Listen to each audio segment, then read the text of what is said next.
Assalamualaikum warahmatullahi wabarakatuh. Halo Sobat Shopee. Kenalin sebelumnya nama gue Rigen. Dan gue tuh bingung gitu nih, hari ini tuh gue disuruh stand up. Tapi gue suruh nyari tempat yang bagusan. Terus gue disuruh ngerekam sendiri pakai kamera sendiri. Jadi sekarang itu benar-benar gue stand up tanpa penonton. Jadi gue nggak tahu nih respon penonton sekarang itu lagi ketawa apa enggak. Sumpah gue nggak tahu bener. Gue bener-bener udahlah ini gue melakukan hal ini. Itu semata-mata karena istri gue lagi hamil. Kalau misalkan gue nggak ngambil job ini, kemungkinan kelahiran istri gue itu bisa ditunda sampai begitu lahir udah SMP gitu anak gue. Cuman ya emang gimana ini semua ya gara-gara lagi ada pandemi kayak begini lah ya, kita harus memaklumkan ini. Jadi gue benar-benar nggak tahu respon kalian di rumah itu seperti apa. Ya gue cuman bisa berharap kalian ketawa pada saat yang tepat seperti ini. Ketawa. Woi, ada yang ketawa. 2 orang. Ada, tapi yakin gue tuh yakin aja dulu. Masalah lu ketawa apa enggak, gue amin aja dulu. Dan mungkin banyak yang masih belum kenal gue, padahal gue udah cukup viral. Nama gue Rigen dan gue ini adalah seorang juara stand up comedy Indonesia di salah satu stasiun TV. Juara yang tapi tidak terkenal sekali gitu. Gue tuh nggak terkenal banget gitu. Mungkin kalau misalkan ada yang tahu, kompetisi gue itu barengan sama Dodit. Nah, lu pasti tahu tuh kalau udah gue bilang gitu. Jadi kompetisi gue itu barengan sama Dodit. Jadi ya akhirnya gara-gara barengan sama Dodit, itu tuh orang-orang banyak yang ngira gue tuh satu season sama Dodit. Padahal bukan, cuman satu alma mater gitu.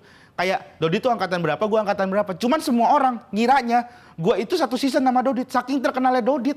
G Pamungkas, dia tuh season 2 disangkain satu season sama Dodit. Mas yang bareng Dodit kan? Babe Cabita season 3 disangkain bareng Dodit. Gua season 5 disangkain sama Dodit. Sampai Firza Indonesian Idol disangkain satu season sama Dodit. Firza nyanyi, Dodit stand up ambil bawa biola. Ini gara-gara saking terkenal gue sempet kepikiran, apa gue stand up bawa gamelan sekalian ya, biar rame, biar heboh itu panggung. Tapi ya gue tuh seneng lah jadi juara stand up komedi. Akhirnya gue bisa terkenal, gue bisa juga kemarin ke Jerman, gue sempet ke Belanda juga gara-gara stand up komedi. Dan and I'm happy dan gue seneng gitu, gue gara-gara stand up gitu bisa kesana. Cuman ya gara-gara adanya pandemik ini di bulan Ramadan, itu juga job stand up gue tuh udah mulai berkurang. Kayak sekarang nih akhirnya gue stand up juga harus dari tempat yang sepi kayak begini, nggak ada penonton. Gue tuh kangen gitu ketemu penonton. Tapi emang gara-gara pandemik ini nih kacau lah gitu. Kayak sekarang tuh gue tuh kayak kehilangan nuansa Ramadan di bulan Ramadan gitu. Udah gitu nih biasanya tuh ya kalau misalkan bulan Ramadan, lu kalau misalkan subuh-subuh, habis sholat subuh nih, biasanya suka ngelihat relationship goal. Apa itu relationship goal? Kakek-kakek dan nenek-nenek lari pagi. Yang larinya itu cuma pakai ujung kaki yang begini nih. Ya kan? Gue semenjak pandemik ini jarang lagi gue ngeliat kakek-kakek lari yang begini. Yang kayak tumitnya tuh habis nginjek tai kotok tuh biasanya tuh. Lari begini ya kan. Udah jarang gue ngeliat kayak gitu. Tapi kakek-kakek kayak begitu tuh juga harus hati-hati. Karena gue pernah ketemu ada kakek-kakek itu keringetan banget. Padahal dia hari subuh-subuh, dia keringetan banget. Gue tanya kan, wah kakek keringetan banget. Emang kakek lari dari mana ke mana? Ini saya lari dari Jakarta ke Bima. Saya mudik sambil lari. Di belakangnya ada istrinya bawa-bawa kardus. Oh, tungguin. Cuman emang jarang banget udah kita ngeliat kayak begitu-begitu coy. Tapi ya gue tuh yang sebelnya lagi tuh ketika gue jadi stand up komedian itu, gue tuh punya branding bahwa gue itu orang yang suka marah-marah. Padahal bukan gue yang bikin gitu. Yang bikin pertama itu tuh, asal kalian tahu Panji Pragiwaksono kan? Tahu. Nah, dia. Panji Pragiwaksono itu yang pertama kali bikin video kompilasi Rigen marah-marah. Yang akhirnya tuh menyebar kemana-mana. Ditambah lagi sekarang gara-gara itu, gue diajak lagi sama Om Deddy Corbuzier bikin podcast. Ternyata di podcast itu gue cuma dipancing-pancing buat marah-marah. Akhirnya gue sekarang terkenal marah-marah. Gue tuh jujur aja, gue tuh takut. Gue semakin terkenal kemana-mana, semakin gede nama gue. Misalnya gue seterkenal Raffi Ahmad, tapi terkenalnya marah-marah. Ini kan kagak enak. Gimana kalau misalkan gue nanti tabrakan sama orang naik motor, duar, gue marah gitu kan. Woi, bisa bawa motor gak sih lu? Bang Rigen emang kalau marah-marah lucu banget bang. Kagak jadi marah gue, hilang wibawa gue ya Allah. Ditambah nih gue setiap stand up nih ya, gue nih ceritanya nih gue setiap stand up nih, Belum apa-apa. Orang-orang langsung teriak, woi marah-marah dong, marah-marah. Stand up, gue lagi mau stand up disuruh marah-marah. Ini buat orang-orang yang suka suruh gue marah-marah. Dimanapun selalu disuruh, Riken marah-marah dong, Riken marah-marah. Gue sumpahin lu. Di kuburan lu isinya orang marah-marah semua. Ada Undertaker, ada Ken. Biar di smack-smack lu di situ lu, dibawa kubur lu. Kesel bener gue, apa-apa disuruh marah-marah. Tapi yang bikin gue lebih kesel lagi sebenarnya nih teman-teman ya. Itu tuh gara-gara corona inilah. Gue tuh sebel banget sama pandemik sekarang nih. Karena gara-gara pandemik, gue tuh udah gak bisa merasakan nuansa Ramadan seperti bulan-bulan Ramadan sebelumnya. Kayak ada yang kurang gitu. Di bulan-bulan Ramadan biasanya gitu kan gue kayak seneng lah gitu.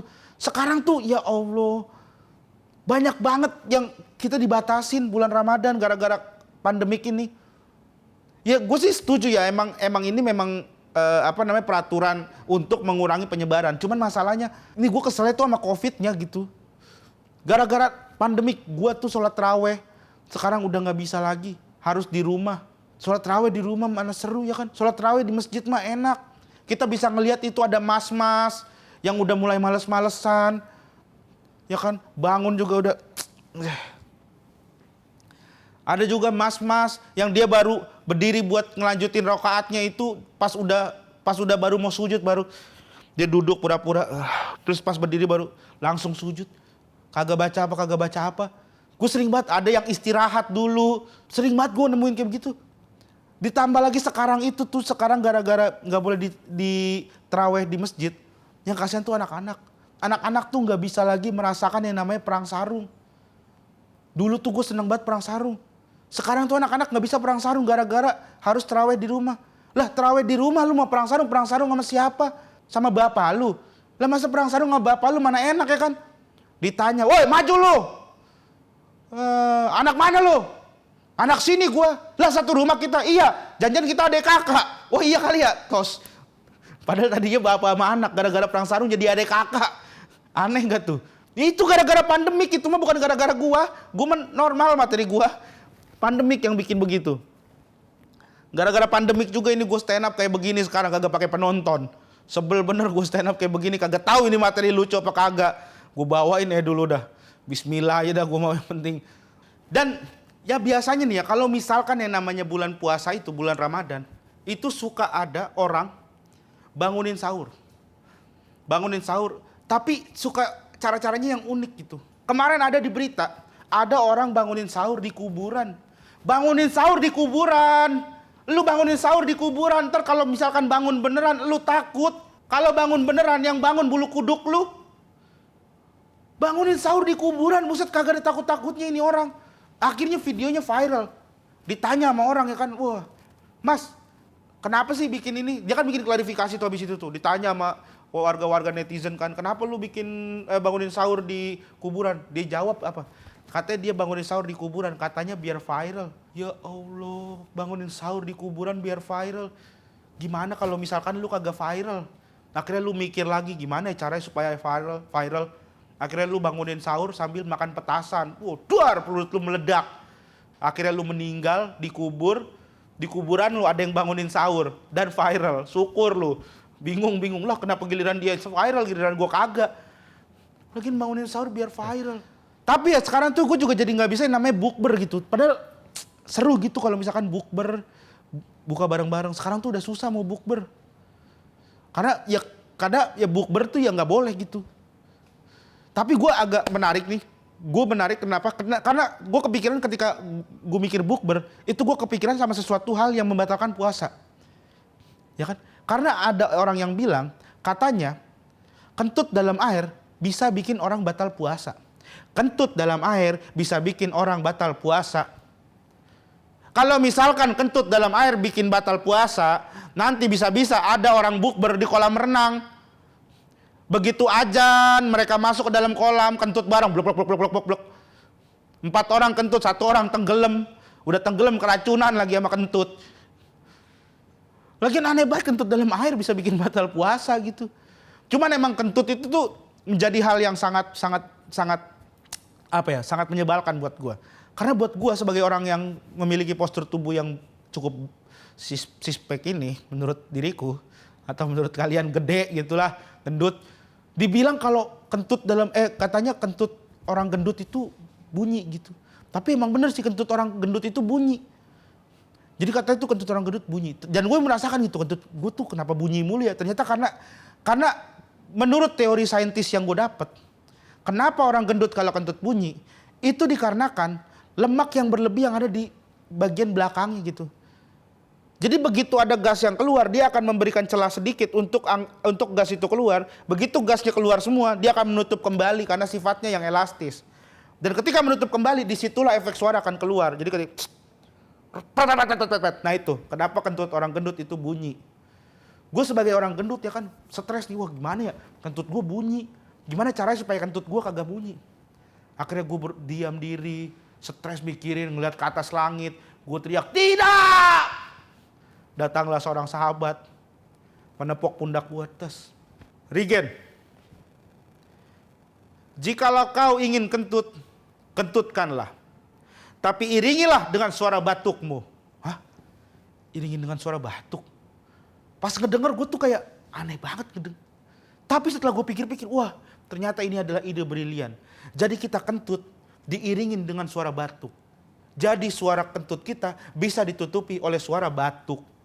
Hal itu gue coba di lift kampus. Begitu kuliah pagi gue datang, udah berdiri di lift, berdiri paling belakang. Di depan gue ada dosen cewek, ada beberapa mahasiswa. Tiba-tiba perut gue bergejolak, blok. Tiba-tiba perut gue, aduh pengen kentut lagi nih. Tapi tiba-tiba langsung teringat kata-kata sahabat gue, kentutlah engkau dan iringilah dengan suara batukmu. Di situ gue kentutin sepede-pedenya. Dan gue batuk sekeras-kerasnya.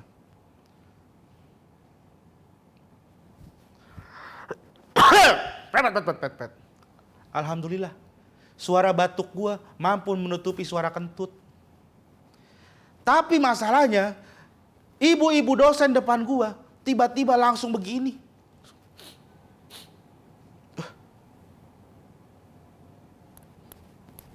Aduh. Terus dia lihat-lihatan sama mahasiswa di sebelahnya. Terus mahasiswa sebelahnya kayak, tiba-tiba serempak ibu-ibu dosen itu dan beberapa mahasiswa lihat ke arah gue. Di situ gue ngerasa terpojok. Gue langsung kayak, dan gue ingat banget tiba-tiba ibu-ibu itu bilang, Mas ini batuknya bau kentut. Tahu gitu mau gue kentutin sekalian. Masa iya dari mulut bau kentut? Sebel bener gue. Oke, itu aja dari gue, Regen. Terima kasih buat semuanya yang udah nonton. Pokoknya sampai jumpa lagi. Dadah.